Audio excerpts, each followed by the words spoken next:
भारत के पूर्व मंत्री पी चिदम्बरम ने एक इंटरव्यू के दौरान ये कहा कि 26/11 को जो हमला हुआ, हम पाकिस्तान पर हमला करना चाहते थे, लेकिन अमेरिका का दबाव था, इसलिए हमने जवाबी कार्रवाई नहीं की। ये जो कांग्रेस का सच है बहुत दिन बाद सामने आता है।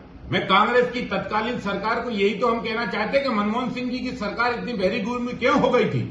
उस समय आतंकवादियों की इतनी घटनाएं हुई, इनको जवाब क्यों नहीं दिया था? क्यों डरते थे तुम अमेरिका से? क्यों डरते थे दूसरे देशों से? क्या अमेरिका अपने देश में आतंकवादी घटनाओं को बर्दाश्त कर सकता था?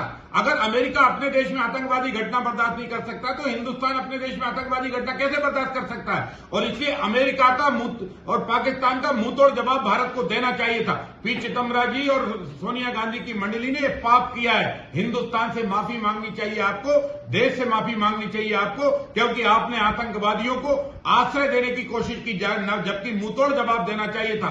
आज हम डंके की चोट पे कह सकते हैं कि भारत में ऐसी सेना तैयार है, भारत के ऐसे कठोर प्रधानमंत्री नरेंद्र मोदी जी तैयार है।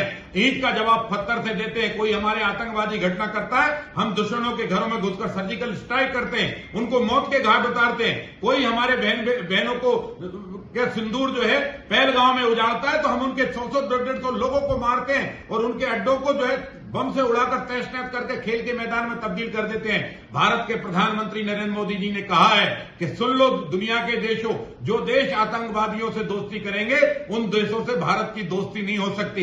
इसलिए सरकार को दूसरे देशों को के सामने गिड़गिड़ाना नहीं चाहिए, बल्कि आंख में आंख डालकर बात करने का सामर्थ्य रखना चाहिए, जो आज की सरकार नरेंद्र मोदी जी की कर रही है। और अमेरिका को तो उस समय अटल बिहारी वाजपेयी जी ने भी ये कहा था, अटल जी से कहा था कि परमाणु विस्फोट मत करो, तो अटल जी ने कहा था अमेरिका कान खोलकर सुन ले, तू परमाणु परीक्षण कर सकता है तो भारत भी परमाणु परीक्षण कर सकता है। हम अपनी सुरक्षा के लिए अपने हथियार तैयार करेंगे और उसी लाइन का मेंटेन करने वाली आज भारतीय जनता पार्टी की सरकार है, नरेंद्र मोदी जी की सरकार, जो आतंकवादियों से को मुंहतोड़ जवाब दे रही है, आतंकवादियों को उनके घर में घुसकर मार रही है। और पी चिदम्बरम जी, सोनिया गांधी जी और कांग्रेस के जो मंत्रिमंडल के उस समय के सदस्य हों, पूरे देश से आपको माफी मांगना चाहिए, क्योंकि आपके कारण देश ने लगातार आतंकवाद भोगा है।